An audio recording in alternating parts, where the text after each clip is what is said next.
Donc, je pense que dans un premier temps, il faut créer du contenu sur des thématiques où on prend plaisir, où c'est moins difficile, entre guillemets.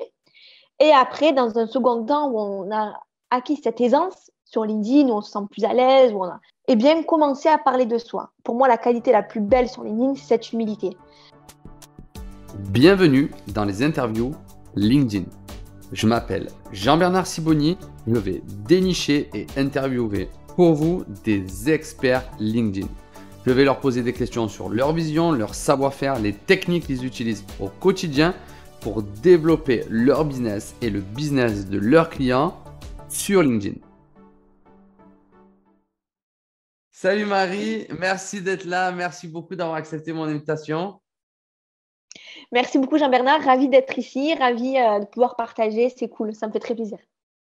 On démarre classique, je te laisse te présenter très rapidement. Ok, donc moi c'est Marie Frey, je suis coach LinkedIn et personal branding. Voilà, j'accompagne les entrepreneurs, les chefs d'entreprise à valoriser leur image et à propulser leur business grâce à LinkedIn, bien sûr. Sur LinkedIn, tu te présentes comme coach, mais également comme stratège. C'est Mhm. quoi un stratège LinkedIn? C'est une excellente question, c'est la question à 1 million. Non, très bonne question. En fait, stratège, ça va être une personne qui va justement trouver la bonne stratégie, les bons canaux, les bonnes méthodes justement pour développer la visibilité par rapport à l'identité, par rapport à la personnalité de la personne, d'une part, mais aussi lorsque tu vas communiquer pour l'entreprise, voilà, faire en sorte que ta marque soit vivante et que justement, ça génère des leads, plus de visibilité, etc. Donc, c'est trouver la bonne stratégie pour le bon client. Est-ce que toi, tu as une stratégie? Est-ce que tu serais capable de nous la résumer rapidement? Ouais. Alors déjà, ma stratégie, c'est de publier à minima 3 posts par semaine. Et j'essaye de justement varier ma stratégie de contenu autour de 3 piliers majeurs. L'expertise, où je vais parler des tips LinkedIn, comment bien communiquer, comment fonctionne l'algo, etc. Je vais avoir un deuxième volet viralité, où je vais essayer de créer du contenu divertissant, où là, mon objectif, c'est de développer mon nombre d'abonnés et ma visibilité globale. Et troisième volet, révéler mon personal branding. Partager qui je suis, mes valeurs, partager un petit peu ma personnalité, comme un petit focus de qui je suis dans la vraie vie. Donc, ces 3 composantes, c'est un petit peu ma recette de succès sur LinkedIn et ça diversifie ma communication. Donc, je publie aussi le mardi, le jeudi et le dimanche aussi à peu près. J'essaye de mixer un petit peu entre de la vidéo et texte plus visuel. Et j'ai lancé la newsletter aussi LinkedIn et c'est juste de la bombe atomique aussi. De la bombe atomique sur les résultats que ça t'apporte? Sur les résultats, en termes de génération de leads, c'est juste hyper, hyper, hyper intéressant. Là, je crois que j'ai publié la 4e édition. Forcément, il faut avoir une petite méthode. À la fin, je mets mon petit calendrier et j'ai des prises de rendez-vous de leads très chauds. Donc, c'est juste hyper intéressant. Et hier, juste pour exemple, je publie ma newsletter. 3 minutes après, j'ai un appel d'un prospect très chaud. Donc, c'est juste incroyable. Ok, super intéressant. Ça fait combien de temps que LinkedIn a lancé la newsletter? Je crois qu'on est autour de 2, 3 mois, il me semble. Ouais, à peu près 3 mois, effectivement.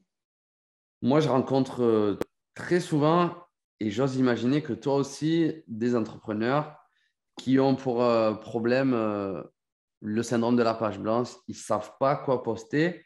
Est-ce que du coup, ta méthode en 3 piliers, c'est ce qui aide un entrepreneur ou pas forcément un entrepreneur, quelqu'un qui voudrait publier sur LinkedIn? Est-ce que c'est ça, selon toi, la méthode qui permet de savoir quoi poster? Alors déjà, c'est comprendre à qui tu t'adresses. Quelle cible? Est-ce que tu as un persona? Est-ce que... Bon, déjà, voilà, il va falloir identifier à qui tu t'adresses. Il va falloir aussi orienter ta communication par rapport à ce public. Ensuite, forcément que ton business, il tourne d'une certaine thématique. Donc, il va falloir identifier tes 3 thématiques majeures. Et en fonction de cette thématique, donc des thématiques qui te parlent, qui font sens pour toi, ça peut être ton cœur de métier, ça peut être tes expertises, ça peut être tes compétences, ça peut être des sujets qui font sens pour toi, l'environnement, le management, etc. Tu choisis ces 3 thématiques majeures et pour chaque thématique, tu choisis 15 sous-thématiques. Donc, sous-thématiques, c'est-à-dire aller en détail sur cette idée. Par exemple, le management, c'est une grande thématique. Et la sous-thématique, ça va être comment développer l'initiative des employés dans son entreprise. Comment engager une stratégie RSE dans son entreprise. À chaque fois, tu vois, c'est un pilier différent du management. Je décompose un petit peu aux jumelles mathématiques pour aller dans la précision. Et comme ça, chaque sous-thématique, c'est égal à un poste. Ce poste, je le mets dans mon calendrier éditorial. Et du coup, c'est terminé le syndrome de l'imposteur, de la page blanche, etc. Parce que beaucoup de personnes me disent OK, mais si je publie, les autres vont le voir. Si mon post il n'est pas top, ça va me nuire. J'ai honte. Est-ce que toi, c'est quelque chose que tu entends également? Tout le temps. Franchement, c'est vraiment une peur profonde de faire des flops, de ne pas avoir d'engagement. Je dirais que voilà, il faut se décomplexer avec ça. Le flop, il est naturel, c'est normal de faire des bids. Et c'est justement grâce aux bids on arrive au succès. Donc, c'est presque naturel et on doit bider pour s'améliorer, pour perfectionner son style rédactionnel. Voilà, il faut prendre de la distance. C'est pas grave, ça n'a jamais tué personne d'avoir zéro like ou zéro interaction. Au contraire, c'est juste un moyen de perfectionner un peu plus à chaque fois. Et qu'est-ce que tu réponds à celui qui te dit oui, mais moi, dans mon réseau, j'ai des investisseurs, j'ai des clients, j'ai peur de me ridiculiser, je veux tout de suite faire des posts qui sont de qualité, sinon ça va nuire à mon image. Tu lui réponds quoi à cette personne? C'est compliqué parce qu'effectivement, quand il n'y a pas d'interaction, on a l'impression que c'est pas un contenu de qualité. Mais non, voilà, il faut se dire, c'est pas grave, même s'il y a des investisseurs, même si on a un rôle très sérieux dans son entreprise ou même si on a un rôle, c'est pas grave. Il faut prendre de la distance avec ça. Pourquoi pas encourager des partenaires ou des collègues de travail pour justement pousser un petit peu ce poste dès les premières heures de publication pour donner plus de visibilité et satisfaire un petit peu l'algorithme. Pourquoi pas, mais voilà, c'est pas grave si ces premiers postes ont très peu d'engagement. D'ailleurs, tous les influenceurs ont commencé avec un engagement extrêmement faible. Donc voilà, c'est normal et ça prend du temps pour qu'une stratégie de contenu se mette en place et soit efficace. On parle à peu près de 3 mois minimum. On obtienne les fruits d'une stratégie. Tu as dit dans un de tes posts, je ne sais plus si c'était un post écrit ou dans une vidéo, tu as dit LinkedIn, c'est le royaume de l'ego. Tout le monde se félicite, tout le monde se valorise. Alors maintenant, c'est encore pire parce que maintenant, ceux qui ont réussi sur LinkedIn, en plus, ils s'auto-valorisent entre eux. Du coup, ça commence à faire une sorte de cercle un petit peu fermé où tu as les autres personnes qui contemplent et qui regardent et les influenceurs qui se valorisent. Du coup, il y a beaucoup de personnes qui ne sont pas à l'aise à parler d'eux, qui ont beaucoup de difficultés à valoriser leur expérience, qui n'ont pas envie de parler de leur réussite. Est-ce que tu penses que c'est obligatoire de passer par là pour réussir sur LinkedIn, parler de soi, de ses réussites, se valoriser, flatter son ego? Est-ce que pour toi, c'est obligatoire cette étape sur LinkedIn? Je pense que c'est important de montrer un petit peu qui on est, mais on n'est pas obligé de commencer par ça. Parce que c'est souvent la plus grosse problématique de mes clients, parler d'eux. Parler de son expertise, pas de souci. Son secteur d'activité, pas de souci. Mais là où il faut se dévoiler et montrer un petit peu le parcours du combattant pour lequel on est arrivé, ce qui nous a mené à une situation A, une situation B, ce qui nous anime, ce qui nous fait vibrer au quotidien, ça, c'est plus compliqué. Donc, je pense que dans un premier temps, il faut créer du contenu sur des thématiques où on prend plaisir, où c'est moins difficile, entre guillemets. Et après, dans un second temps, où on a acquis cette aisance sur LinkedIn, où on se sent plus à l'aise, eh bien, commencer à parler de soi. Pour moi, la qualité la plus belle sur LinkedIn, c'est cette humilité.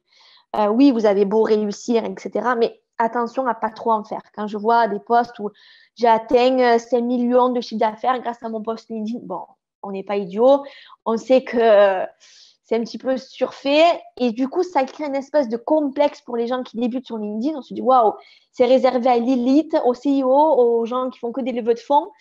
Et du coup, c'est pour ça qu'il y a beaucoup de personnes qui n'osent pas, puisqu'il y a cette barrière, justement. On se dit, mais moi, je n'ai rien à voir avec tous ces fondateurs, ces entrepreneurs. J'en suis pas du tout à cette même réussite. Donc, du coup, je n'ai pas ma place. Alors que tout le monde a sa place, tout le monde mérite de communiquer, tout le monde mérite de partager. Et voilà, tout simplement. Alors, du coup, voilà, quand on voit tout ça, tous ces posts avec des centaines de commentaires, de likes, comment ne pas tomber dans le piège de faire des vues et comment rester focus sur trouver des clients? C'est vrai qu'au début, ça va être compliqué de ne pas tomber dans le piège des petits chats avec la vidéo pour faire des likes. C'est tentant hein, de miser sur ce type de stratégie, mais voilà, c'est pas sur du long terme et ça n'apportera aucun business. Donc voilà, l'objectif, c'est de parler à sa cible, parler sur des thématiques, sur des problématiques qu'elle rencontre et voilà, apporter une solution, créer du contenu pédagogique qui va l'aider à mûrir sa réflexion, sa pensée, sa vision. Et c'est ça qui compte. Et voilà, pas tomber dans le contenu facile, du like ou des contenus republiés sur Facebook, etc. Mais voilà, des choses qui font sens pour nous, plus que avoir le buzz, etc. Tout à l'heure, tu m'as dit qu'il faut minimum 3 mois pour commencer à avoir des résultats sur LinkedIn. Qu'est-ce qu'on peut espérer avoir au bout de 3 mois sur LinkedIn? Franchement, le potentiel de LinkedIn, la puissance, je le vois tous les jours. Donc, ça peut être par des vues, ça peut être des demandes en message privé, ça peut être des demandes de partenariat, ça peut être... Il n'y a aucune limite par rapport aux opportunités que tu peux recevoir sur LinkedIn. C'est ça qui est juste grandissime. La seule limite que tu peux te fixer, c'est juste toi-même. Donc, du coup, après 3 mois, forcément, ben voilà, c'est générer du business. Si tu souhaites valoriser ta carrière, tu peux générer de nouvelles opportunités business. C'est voilà, générer des leads très chauds, intéressés par ton business, par ce que tu fais. C'est inspirer des gens, créer une communauté autour de toi, engagée, inspirée par ce que tu publies. Et ça, c'est extrêmement puissant. Tu peux aussi avoir des partenariats, décupler ton business très rapidement par des synergies communes, complémentaires. Et ça, c'est fabuleux, quoi. C'est fabuleux. On parle de réussite, on parle d'ego, de mettre en avant. Parmi toutes les personnes que tu as accompagnées, j'ose imaginer que pas tout le monde a réussi à exploser sur LinkedIn. Selon toi, quelle est la raison principale qui fait que quelqu'un abandonne ou ne va pas au bout de ces 3 mois ou plus, qui n'arrive pas à atteindre les résultats? C'est quoi, selon toi, l'élément principal? Alors, tu l'as très bien évoqué, justement, c'est au début de ne pas avoir d'engagement. Tu vas mettre toutes tes tripes pour rédiger un bon contenu, tu vas créer un visuel sympa, attractif, etc. Tu vas passer des heures pour ce contenu parfait, tu vas le repeaufiner, etc. Tu le publies et là, zéro like, zéro interaction. Ça fait mal au cœur, ça fait mal à l'ego. Et en termes de motivation, après, pour rebondir, c'est très difficile. Donc ça, c'est un frein non négligeable pour abandonner. Le syndrome d'imposteur, je ne suis pas légitime, je n'ai pas ma place, pourquoi moi je devrais communiquer qui je suis. Ça, souvent, c'est des freins. Le temps aussi. Ah, moi, pour publier sur LinkedIn, je n'ai pas le temps. Bon, ok, mais il faut le mettre à profit ce temps. Il faut le trouver, justement. Et puis aussi, la manque de méthodologie. Si on n'a pas de méthodologie, forcément, on va mal s'organiser pour publier ses posts, pour avoir un peu d'avance. On va vite se laisser submerger et on ne va pas atteindre les objectifs de publication chaque semaine. Donc voilà, c'est ces 3 facteurs où on peut passer à côté justement et abandonner facilement, malheureusement. Parce qu'effectivement, le temps, c'est un sujet important.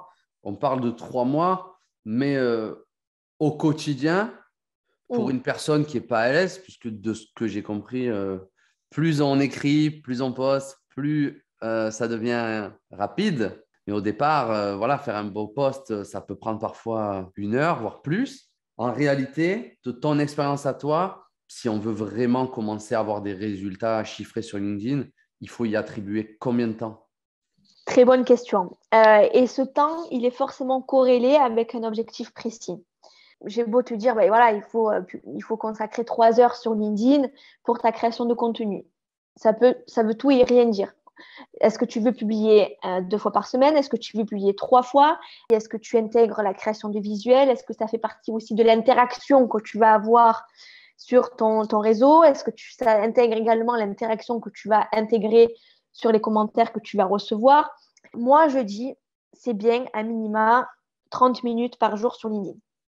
Ça, c'est pas mal pour penser à tes idées de poste, prévoir un petit peu les sujets des semaines à venir, faire un petit peu ta veille, commenter sur LinkedIn. Je trouve que c'est un bon compromis. Et du coup, 30 minutes par jour, tu penses quoi au départ? On peut poster 1 fois, 2 fois par semaine et le reste du temps, on va aller regarder ce qui se fait, poser des commentaires. C'est ça un petit peu au départ?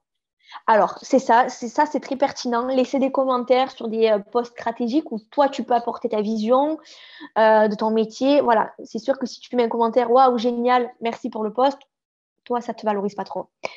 Agrémenter toujours ta vision, ça, c'est indéniable. Donner aussi un petit coup de pouce sur les posts d'influenceurs. Donc, toi, tu augmentes ta visibilité. Et aussi sur les posts où tu vois qu'il n'y a pas d'interaction. Déjà, petit conseil de générosité, tu vois que le post galère un petit peu à augmenter, tu fais un petit like, un petit commentaire, ça fait plaisir à la personne. Et il va y avoir forcément un principe de réciprocité. La personne, elle va te rendre l'appareil et elle va commenter à son tour sur tes publications.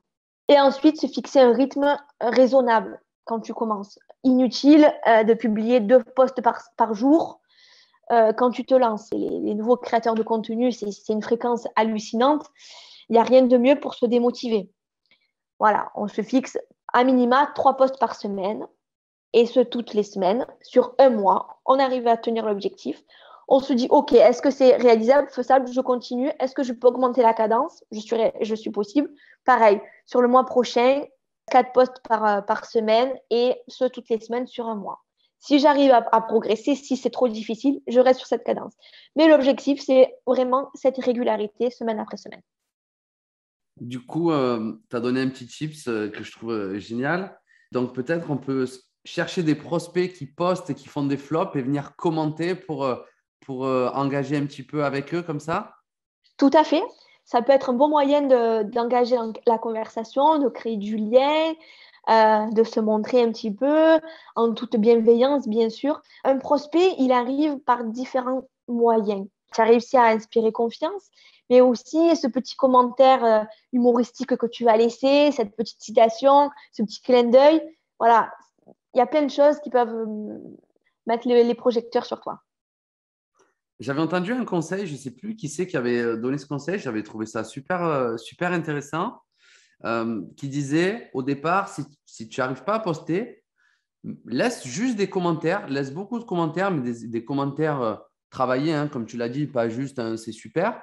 Et quand tu as un commentaire qui engage un petit peu, qui génère des réponses et qui génère des likes, eh ben, transforme ce commentaire en post. Comme ça, quelque part, tu sais que c'est un sujet qui va intéresser. Tu penses quoi de ça? Je trouve que c'est une stratégie très intéressante, efficace, qui te permet de gagner du temps et de se recycler un petit peu chaque action vers de l'action.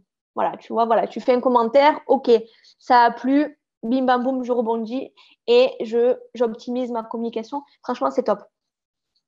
Et j'avais vu un autre tips, et pour le coup, il vient de toi, celui-là. C'était pour prolonger la durée de vie d'un post. Tu as fait une petite vidéo sur ça. Et tu expliques qu'on peut soi-même commenter sous son post. Et du coup, ça va prolonger la durée de vie. Je n'ai pas tout bien compris. Est-ce que tu voudrais nous repréciser ça? Parce que ça m'a l'air incroyable.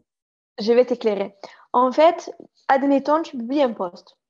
Ok, bon, tu as de l'interaction, mais là, heure après heure, tu sens que ça s'essouffle complètement les vues.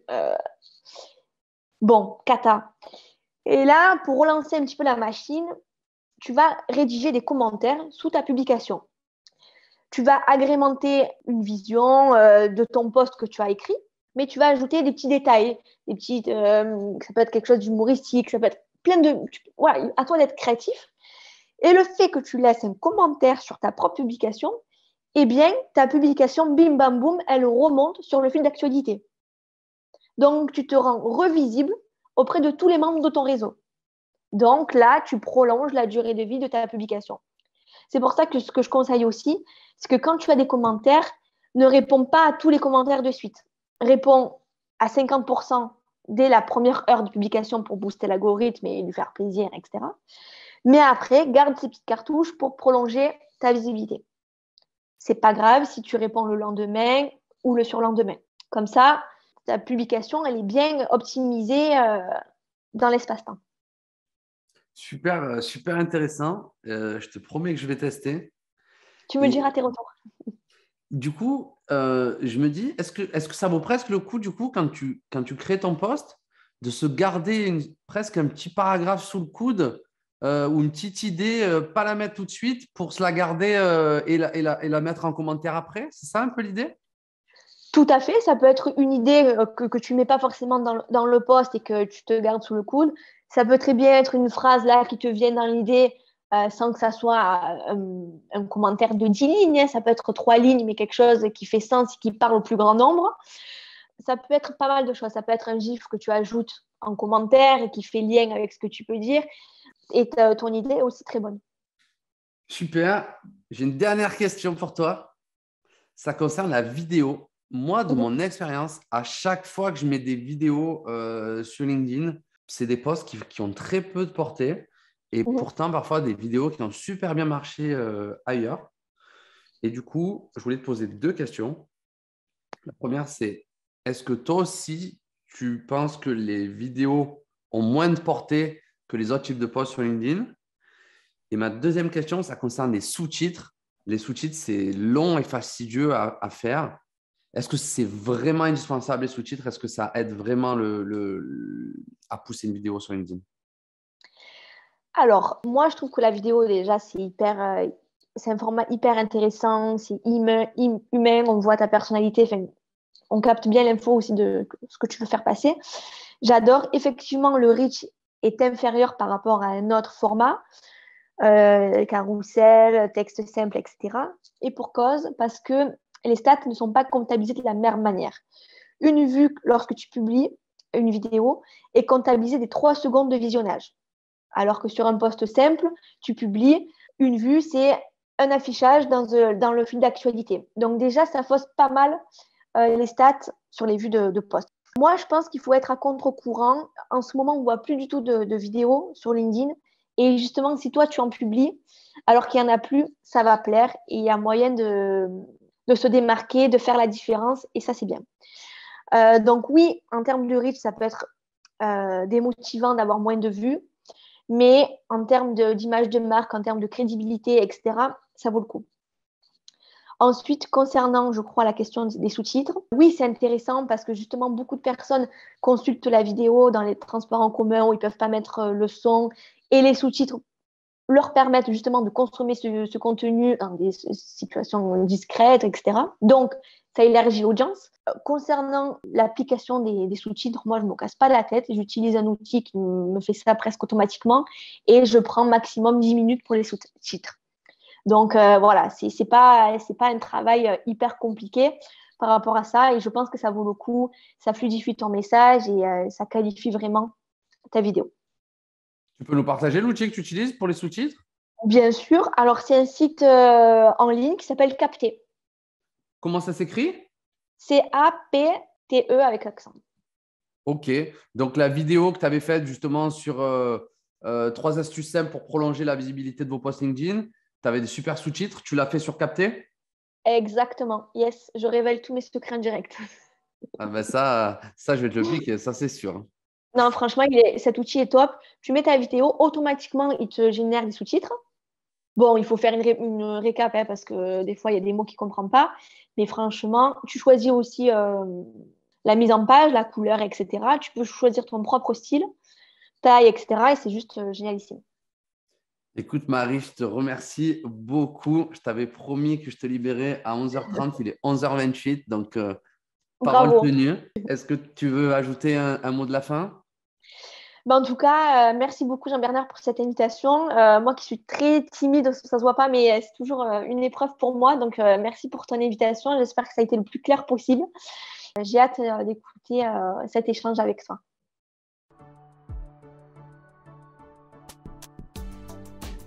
Merci à tous d'avoir écouté cet épisode des interviews LinkedIn. Si ça t'a plu, n'hésite pas à mettre un like, un commentaire sur cette vidéo. Ça me fera vraiment plaisir. Et grâce aux algorithmes de YouTube, ça permettra à d'autres personnes comme toi de découvrir ce podcast. Pour être averti en avance des prochains podcasts, de mes prochaines vidéos, je t'invite à t'abonner à cette chaîne et à rejoindre mon groupe Facebook que tu trouveras dans la description de cette vidéo. Je te dis à bientôt pour un autre épisode des interviews LinkedIn. Bye bye.